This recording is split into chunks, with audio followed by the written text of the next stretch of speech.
but there's so much fun in the process. And then, worst case scenario, you don't catch the crabs. We always, and you got to go eat crabs. I mean, it's the best part of doing it is, picking the crab and eating the meat. And I love cooking crab.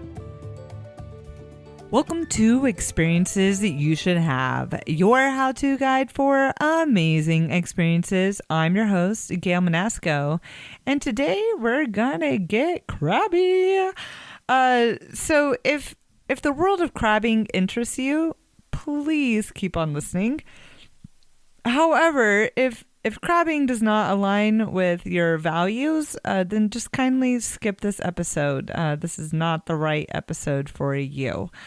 So crabbing, I find it really interesting. I personally love eating seafood. I'm a seafood person. I try to not eat a whole lot of like red meat and that sort of thing, or save that for a special occasion.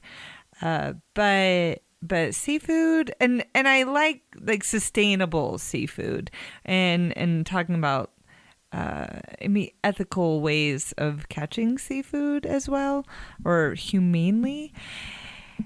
And so crabbing is always an interest of mine. I live over in Oregon, and Dungeness crab is our thing here. I used to live in Florida, and stone crab was killer. And the stone crab is really interesting because they would take a stone crab claw off and then put the crab back in the water, and it would regrow its claw. Pretty interesting. But we are talking about crabbing in the Chesapeake Bay with Dr. Alan Snyder.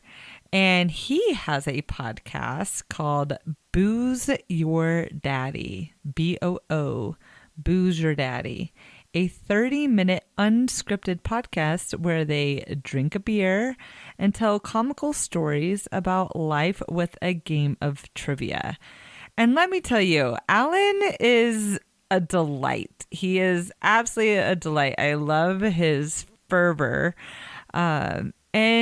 And he tells about his experience going crabbing, because he was born and raised in Baltimore, Maryland, where both eating and catching seafood is part of the culture.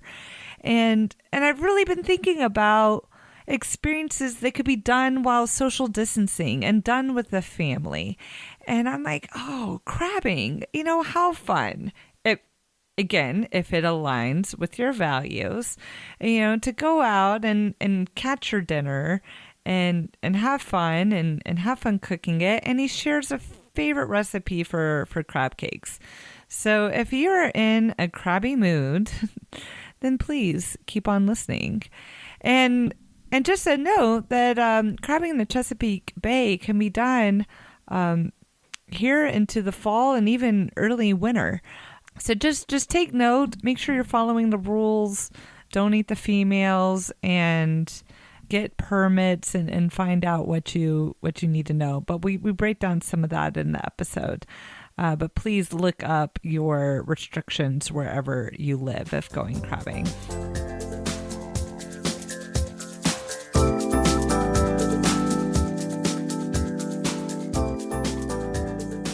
Well, welcome, Alan, to the show. Thank you for having me today, Gail. This is so much fun. I'm so excited to be here. How are you feeling crabby? I am feeling crabby because I'm on the East Coast right now and the weather is not so nice, and I've been stuck inside all day. We are having a stormy day here, and we never get storms like here in Bend, Oregon. It's like an event. Everybody goes out on their front porch and watches like the twice-a-year storm. Wow. Yeah, I'm in Manhattan on the Upper West Side of New York City, and we have two types of weather, really hot and really awful. There is nothing in between. We don't have spring, we don't have fall. There is winter and there is summer, and sometimes in summer it's raining, and then all hope is lost. Oh, my goodness. So how far away are you from crabbing? Well, for me to go crabbing, now I'm originally from Baltimore, Maryland. So that is like 99% of my experience. And nowadays I'm just more of an eater. But I grew up in Baltimore, Maryland, which is more of the County area. There's Baltimore City, of course, which people know from the show The Wire. That is not where I'm from.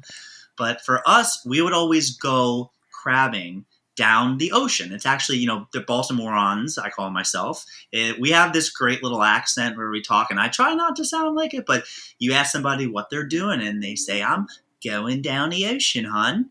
And that means they're going to the ocean. It's kind of weird the way people say it. You eat crabs on a Tuesday and you wash your hands in the zinc. And the Baltimore accent, I think John Travolta said it was the hardest accent he ever had to learn. So when you do go crabbing, when you do go to the ocean, it's going to take about a good 2.5, 3 hours to get there. So people have houses there. My sister, her in-laws have a place there. So we can go there, and that's when your crabbing experience begins. Wow. So tell us about one of your favorite crabbing experiences. So for us, it's a God-given right, being from Baltimore, that seafood and Old Bay is in your blood. It is something we put on everything. And I'm so happy that when we spoke that you knew what that was, because of course I have shorts that are Old Bay. I'm obsessed with it. I put it on everything except for like ice cream and cereal, but any type of food, pizza, I love it. So growing up, I had a really good friend who was a little more outdoorsy than I'd say I ever was. We met playing sports, and he had friends that had a boat, and that's one way you can go crabbing. And he asked me if I wanted to come with them one weekend. I'm not exactly the fishing type, but I thought it would be fun to do, and I didn't know anything about anything.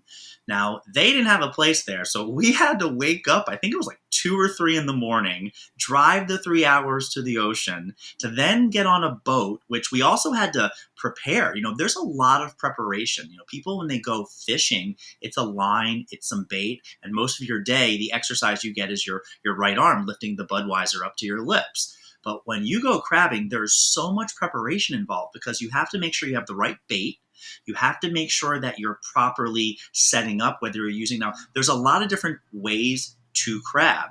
Now, if you have a boat, you're typically going to use this line type contraption where you tie this massive line. It's very complicated. And basically, you have a buoy on one end with a cinder block after that. And then you feed this line, and the best bait is chicken necks. So you tie... What? I'm not even making this up. You can use like gizzards and eel and fish and whatever, but chicken necks are the chocolate for, with humans, where we can't resist chocolate.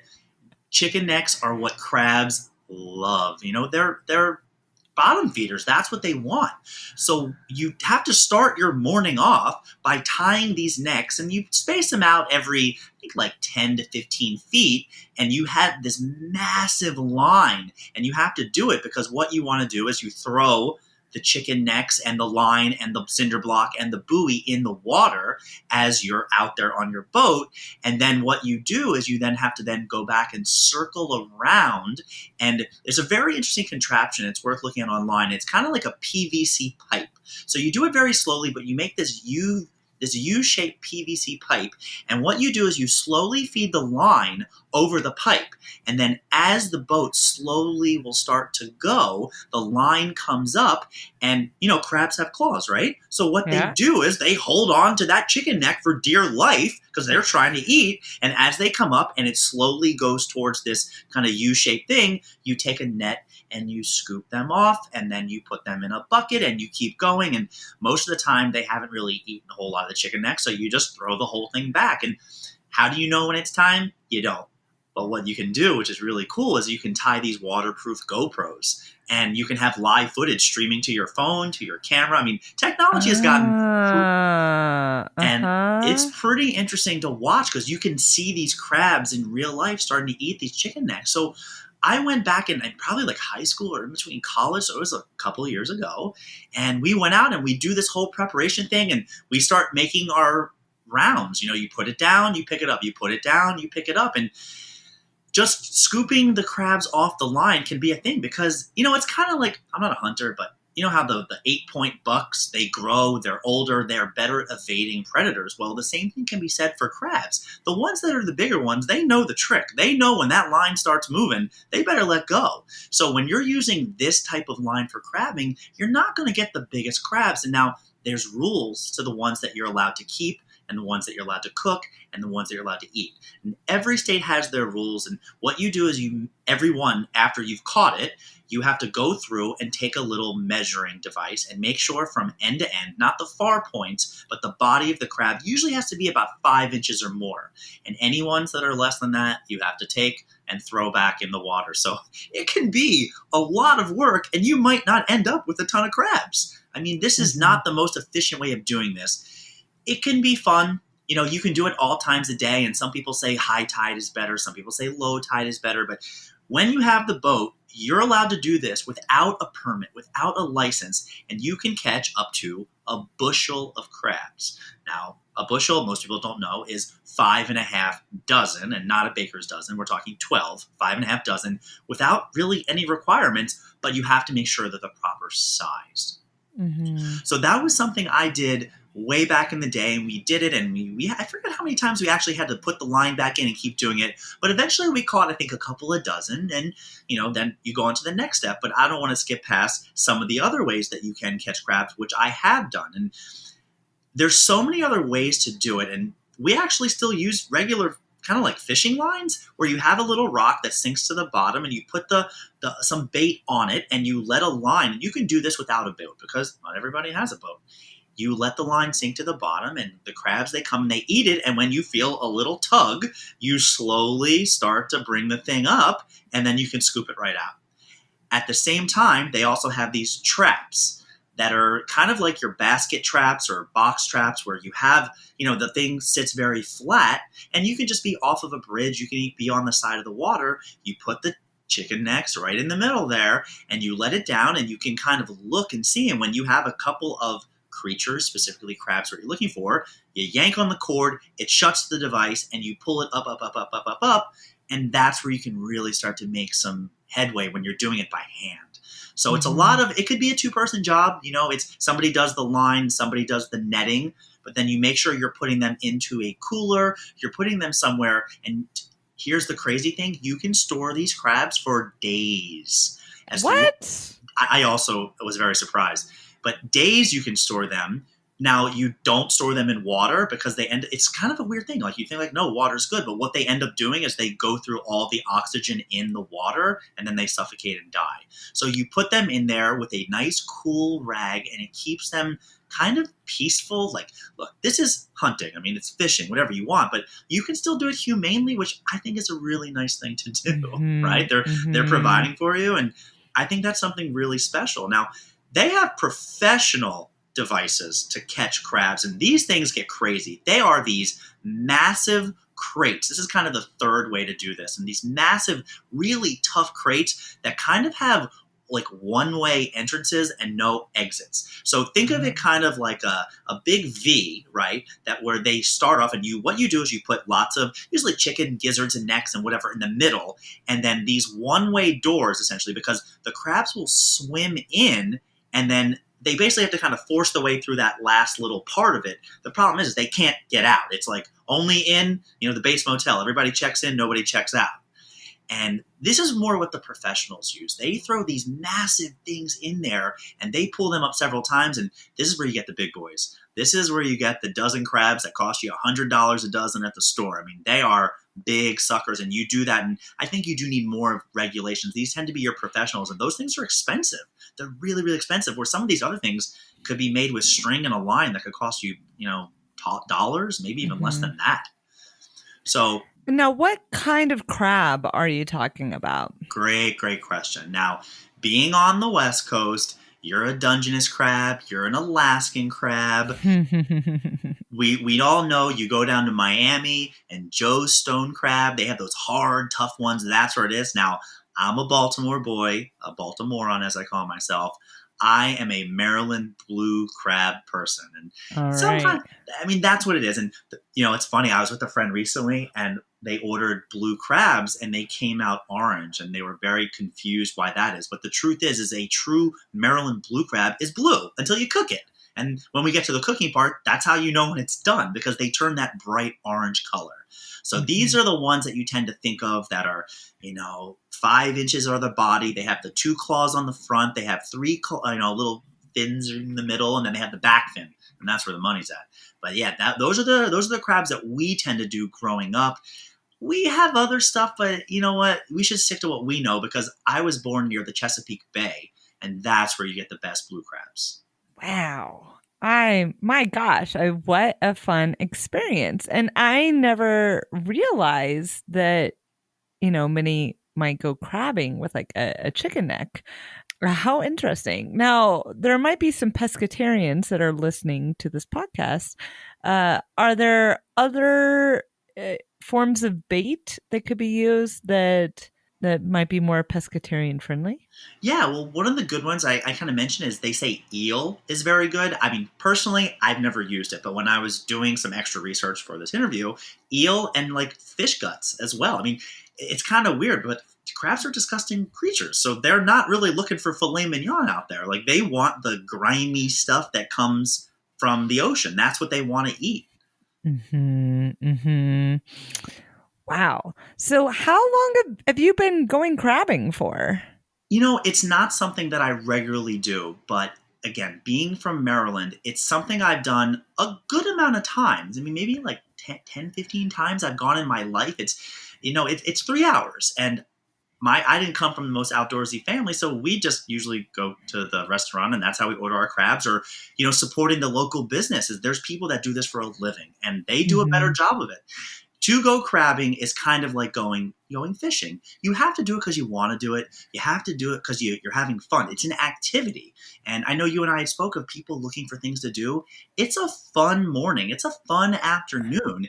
It's not the type of thing you want to do unless you live there. You really don't want to do this every weekend. I mean, it starts to become a little tedious. But it's a fun, Right. it's a fun activity, and fishing tends to be more relaxing. Unless you're doing that, crazy 400-pound marlin fishing. But fishing is you put the lines out there, you kick one back, you talk to your family, whoever. Crabbing is more of like you go, you do it for a little bit, you see what you catch, and hopefully it's something good. Yeah. Yeah. So, I mean, it's fun, I mean, if you're one that's is into catching crab and eating crab, I understand there's all different thought processes. But I really enjoy shellfish and seafood, and also finding out about like humane ways um, to catch seafood and making sure that I'm eating ethically. Mhm. Uh, so just curious. So after you catch the crab, is there a humane way of cooking crab? So it's so interesting that you say that because not only is there kind of a humane way, but it's essential to the process. When you're preparing the crab, I told you earlier, you put them kind of in a cooler, you keep them cool, and depending on how long you want to store them. But what you need to do is fill the bucket with ice and make sure that they're all the right side up or right side down, I guess you'd say. Because when you put them in that cooler with ice, it basically kind of diminishes their senses. They're about to have a bad end. Spoiler alert, this is not going to go well for the crab. But with them, you have them in this cooler, you put it in ice, and what it does is it's kind of like the beginning of the end, and it really dulls their movement, it dulls their feeling, depending on if we understand what's about to happen. But it also makes it easier because when you are going to then go cook them, they're kind of like 1 foot out the door. They're just not moving too much. They're kind of really like, I used to tell like, one of my younger cousins who would come to me, I said, the crabs are sleeping because crabs are dangerous. And when you're transferring them from place to place, I mean, they will bite you very hard. They will definitely draw blood. And, we've seen cartoons where, you put the lobster in the water and it screams and it cries and get me out of here. But when you're Hmm. setting up, because steamed crabs is how we do it in Maryland. And when you put them in that steamer, you line them up very, very specifically because you want to fit as many in there as possible. But they've already been sitting on ice for a couple of hours. And they're kind of like asleep. So I would say, look, the crabs are sleeping. They're not moving. And that makes you feel a whole lot better about the process. Yes, the whole noise from a lobster is that's it's hard to take. Yeah. Well, then also the other thing with them kind of being asleep is if they're not, what they will do is when they start being steamed, being cooked, they freak out and they kind of all attack each other and claws are flying everywhere, so to speak. But you want the finished product to look like when it came out. And if you want the claws to stay on, that's why I said you have to put them on ice before you cook them. So it's kind of like you have to do it, and it also helps to do it. Mm-hmm. Now, how long do you steam crab for? It the truth is I think it's about, oh god, you know what? Off the top of my head, I really forget. I think it was 15 minutes or something. You steam the crab, but the most important thing is to make sure that when you check on them, because the way, to steam the crab, there's a whole process. You make sure you have, beer at the bottom for flavor because it really brings out the flavor of the meat. And then getting back to the actual meat of the crab, it has to make sure it's done. You can't take them out before they're ready. And kind of earlier when I said you had to check on the color of them, that's one of the great ways to do it. So what you have to do is, you put them in for 15 minutes and then you take it out. And there's small pots, there's big pots, but you're so liberal with your Old Bay seasoning and your rock salt and everything that you're going to be putting on that crab. And after the 15 minutes, you can get a check on them. Sometimes they're done. Most of the time they're not. And then you leave them there for another 5 to 10 minutes. And that should be about good. So the whole thing takes 20 to 30 minutes max to actually cook them when they are simmering in the steamer. Basically, if there's any blue or green, you got to leave them in longer. So it's too hard for I know the right answer is you do this long, but it's kind of like all good cooks. You got to kind of check and see what's going on there. But at the same time, a watch pot never boils, right? Right.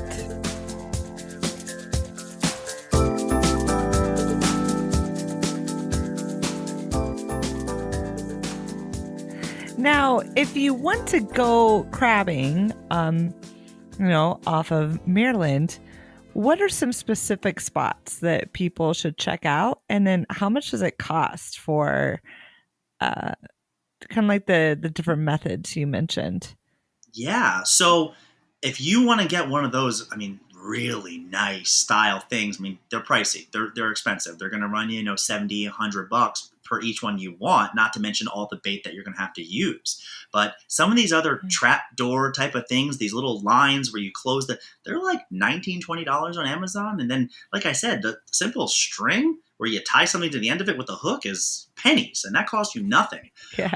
Where to go? Anything on the bay. You just Google anything by the Chesapeake Bay. Specifically, the closer you get to the ocean, the better it's going to be for you. So Ocean City, Maryland is a big hangout. It's a big spring break spot. It's a very big touristy spot when people want to come down. It's huge in the summer, but you can go so many places out. That's one of those places where you drive down and there's just water everywhere. So that's pretty much anywhere there. But coming from Baltimore County, we have ponds and lakes that get stocked with fish. That's not where you go crabbing. It has to be the ocean. Uh-huh. Oh yeah. So when you go crabbing, what time of year is it there? There's seasons, and you can in theory go crabbing year round, but the right answer is one, you're getting in there. So you don't want to be doing this in the heart of January, but really at the end of the summer, the beginning of fall is one of the best time to go crabbing, really is for people here. Well, that is coming up. Are you going to be crabbing? I was just down in Maryland about a month ago, and we didn't do it just because it was a quick trip. If COVID and everything wasn't happening, I might take a trip down. And I sent you a picture. My nephew just went for the first time. He's this little 9-year-old kid, and they were out doing. And they only caught one crab and it was too small. But I would Oh. love to take my family out and do something like this. And I don't know if I would rent a big boat, but just to go do it and have fun. The hard part when you're teaching kids is they're way more obsessed with the reward than the process, which I Hmm. think, you and I both know the process is everything. It's driving to where you're going to go. It's doing it is supposed to be the fun. And kids are just like, they have no sense of time. It's how long? Are we done? Are we done? Did we get it? Did we get it? So I think most likely I probably will wait till next year to go do it. But there's so much fun in the process. And then, worst case scenario, you don't catch the crabs. We always, and I did do this a month ago, was you got to go eat crabs. I mean, it's the best part of doing it is, picking the crab and eating the meat. And I love cooking crabs too. And being here in New York City, I don't care that it says Maryland crab cake on the menu. I am not eating whatever they're serving and calling Maryland crab cakes. There is nothing special that makes it a Maryland crab cake, but usually they're just not making it quite right. And if you want something done right, you have to do it yourself. All right, so let's get into this. I love to cook. I read cookbooks all the time for my leisure. Uh, I want to hear about your favorite crab recipe. My favorite crab, so it has to be crab cakes. It's definitely crab cakes and never, ever, ever fried. You always broil a crab cake. For me, it all starts with the quality of the meat. I mean, anybody tells you about that, anything, it has to be quality. So for me, I make the best crab cakes. And the trick is, and when you go to restaurants, they use so much bread and filler and different stuff. When I get crab cakes, it is 90% crab meat, and you get the jumbo lump back fin crab meat. You take that, and then the best part about crab cakes is it's not that specific. I mean, yeah, I use an egg, and then I do a squirt of mustard, a squirt of mayo, some parsley. I use some crackers just to keep it together, but not using too many of them. But what kind of crackers and what kind of mustard? It's pretty much to your preference. I generally will use the Ritz crackers because they're not too salty. I've used saltines before, but because you're going to be adding so much Old Bay, it tends to get a little too salty. Hmm. And for mustard, it doesn't matter. Mustard is one of those things that you never thought that you'd cook with. And, you say you cook a lot. And when mustard on fish is delicious. I'm a yellow mustard guy, but it doesn't matter. Dijon is good. Brown is good. Anything to put that in there that's just going to really bring out the flavor with a little bit of lemon juice. It just makes the crab meat pop so much. I'm getting so hungry talking about this. So I use that. You sprinkle it with some Old Bay. You pop it in the oven. You flip it once, sprinkle some more Old Bay, and it's a crowd pleaser. Just the crab cakes that come out and made by a real Marylander is so great and so much better than anything you can get at a restaurant. And when it comes to pizza, it's a lot of effort to make it home. You're probably better off going to the restaurant. When it comes to crab cakes, for what you're going to pay for it, and usually the quality, I highly recommend making them at home. Okay, now do you have a sauce that you have with your crab cakes? Some people go tartar sauce. Some people will go cocktail sauce. I'm a purist. I will have crab cakes and maybe some fries, and that's it. I don't really want anything else on it. But the right answer is people are generally going to go for tartar sauce. Hmm. Now, what about uh, your drink? What are you drinking with your crab cake?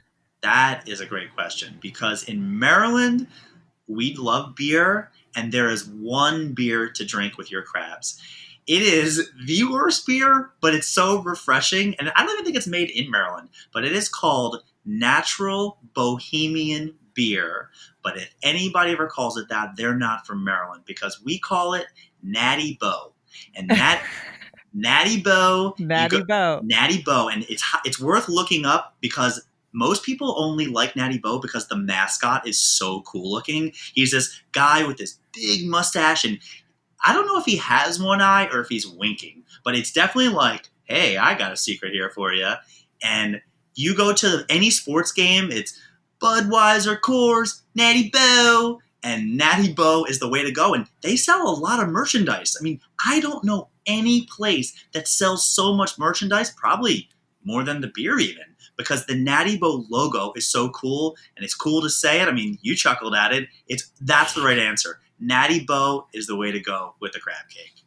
I have never heard of Natty Boh ever. Like I said, Now I have to go try one. yeah, you can try one, but get a T-shirt because just the look of the guy. When you drive on I-95 through Baltimore City, you can see that in one of the downtown locations, they just have a big sign, and it's a picture. We call him Mr. Bow, and he's just constantly winking at you, and he's winking at you, and it's a really cool logo. Which I don't know of any other beers that have like a great logo like that, and that's really what sells it—the name and the logo. Which that is not how you should be choosing your beer. You should definitely not be going you should be going by flavor profile and taste and complimentary, and we don't do it like that. We go by name and mascot.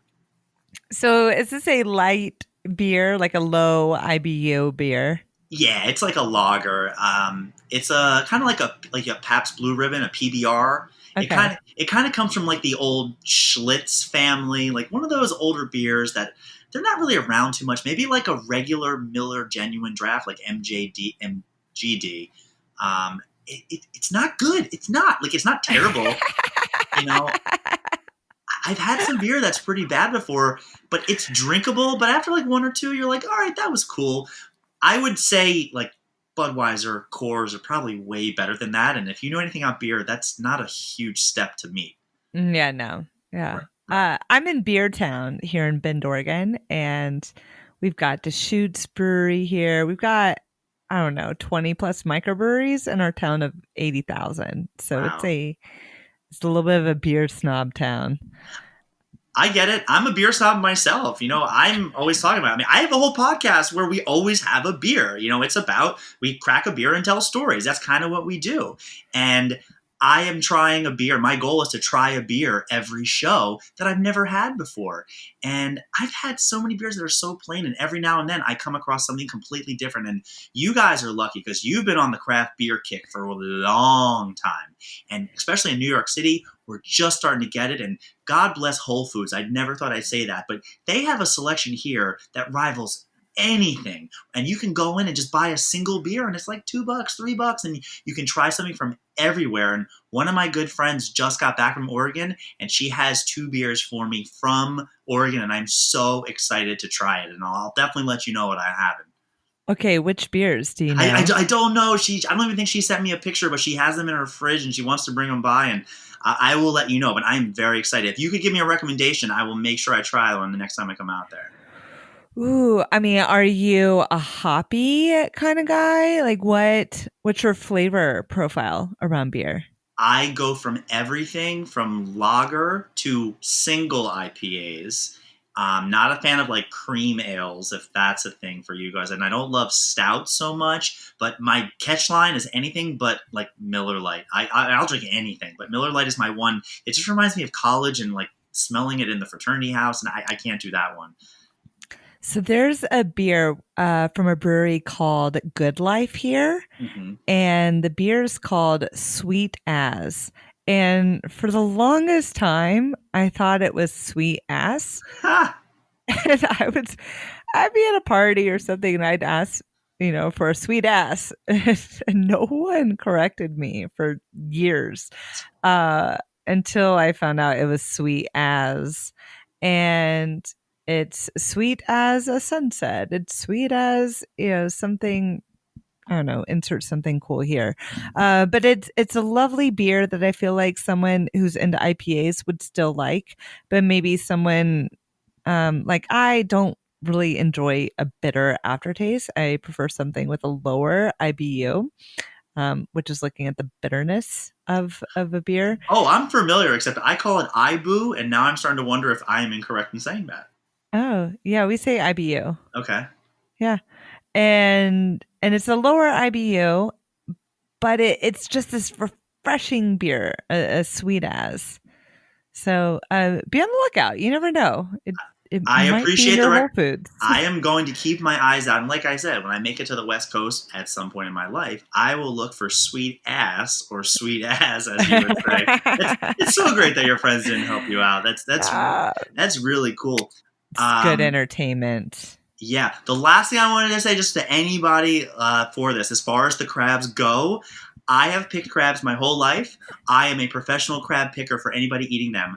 I saw a video online maybe about a month ago on how to correctly pick a crab. And it's all about keeping the legs on, breaking the shell apart, and leaving yourself with a crab lollipop. So if you're eating crabs, cooking them crab and whatever you want, make sure you YouTube crab lollipop, the best way to eat a crab, because it will change your life on how to do it. Wow. Okay. I will include it in the show notes on experiences at youshouldhave.com. So I'm definitely telling go you, check it out.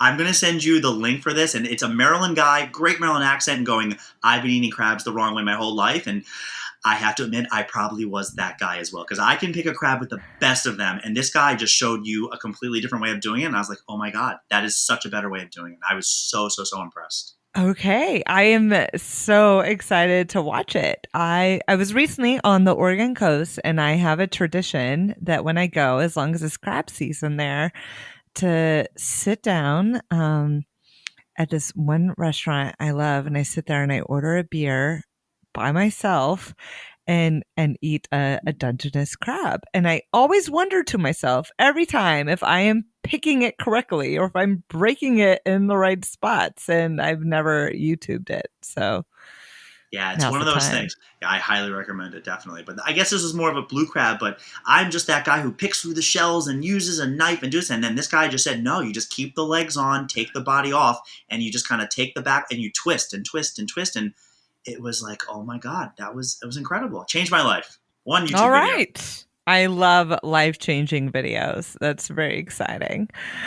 And then, are you familiar of the different crab seasons for the other different types of crab, such as like stone crab or anything? I don't. I am a when in Rome guy. So, like I said, if I'm down in the Florida area where I'm pretty sure that's where stone crabs are big, that's what I'm getting. If I'm on Mm-hmm. the West Coast in Seattle, or I'm getting the Dungeness type. I do not know actually. Yeah. Okay. No problem. No problem. And then, for those who are not going to go crabbing, but maybe they want to try out your delicious crab cake recipe, where could they order from an ethical crab company? Yeah, I don't know if you can order necessarily through ethical companies, but you probably just want to make sure you're getting not imitation meat. You want to get jumbo lump back fin crab meat. And most of the time it's at your local distributor. And here in New York City, we have some seafood places that just sell that, which is a great way of doing it. And I'm a big person just getting it at the seafood department at Whole Foods. Trader Joe's doesn't have it, but those are the two places that I go. And from what I understand, they do a good job. All right. All right. Any other tips for those at home who want to cook with some crab? Um, the only other thing that's maybe worth mentioning is that there's male and female crabs, which is kind of Hmm. interesting. And when you take the crab, and it's kind of funny because you turn it over almost like you're looking at the underside, genital side of a crab. And the male crabs have a really skinny, key looking thing that keeps their entrance to the crab, maybe where they do whatever. And the females, it's a lot bigger. It's more of like a paddle, like a U shape. And when I when you look up crabbing, they basically say you don't want to get the females because the females you need to leave in the water so they can keep reproducing. Most of the time, you're going to be getting the male crabs, and this will not even play in. But cleaning a crab is a whole separate thing because there's a lot of stuff in a crab that you should not be eating. Like what? Well, they have like these gills, the way they breathe. So when you open up a crab, the first thing you do is you kind of pull the guts out, and then where their lungs are these. It kind of looks like crab meat, but except they're very porous because those are their lungs, the gills they call them, and you have to take them out. And then they also in the crab, there's this yellow stuff that we call mustard. It turns out it's like highly cholesterol stuff. It's good to eat, it tastes good, but too much of that, and it's not good for you. That's why buying crab meat at the store sometimes can be easier because they've already picked the crab, cleaned it, given you the good stuff, and then you don't have to worry about eating that other stuff in there because they have all these little spermy looking things in there and they're not good for you. And it's one of those things that I learned it when I was so young. I couldn't even tell you when, but I've gone my whole life being like, that's the bad stuff. You cannot eat that. You just can eat what's in the claws and what's in the back fin.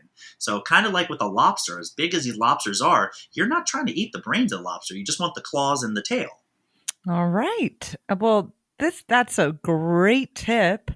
And I am enlightened. I've never had a Maryland blue crab. I've only had stone crab and Dungeness. So you've There you go. inspired me, and I need to break out my Old Bay a bit more. It sounds like. I put it on everything, like pizza for dinner, Old Bay. Here we go. Okay, the next time I pull out my Old Bay, I will think of you. Please do. Thank you. All right, thank you so much, Alan. Thank you so much for having me, Gail. This was a lot of fun. Yeah.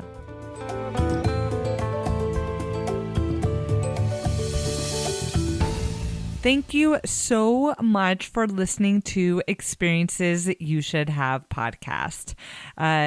If this is your jam and you are digging it and you're one of those people who loves and cherishes the experience of things, please reach out if you'd like to come be on the show. I am currently looking for interesting experiences that can be done while social distancing. Maybe not the crowds and that sort of thing, because, we're still living, we're still here in life. I've been home a lot this year, and I'm trying to get creative with my experiences and still bringing in just that unique time, and sure, I'm not flying across the world right now, but there's other experiences that can be had locally, or maybe within your own home. So think out of the box. I'd love to hear from you. Please reach out. Go to experiencesyoushouldhave.com. Click on contact to contact me.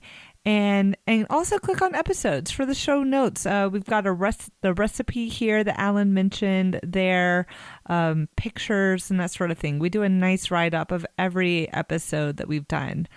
So thank you for listening. If you haven't subscribed, please subscribe. And the best thing that you could do to help support this podcast is to tell a friend. Tell someone about this podcast. We are growing, and we are growing with your help. So please help support our indie podcast here. And until next time, experience seekers.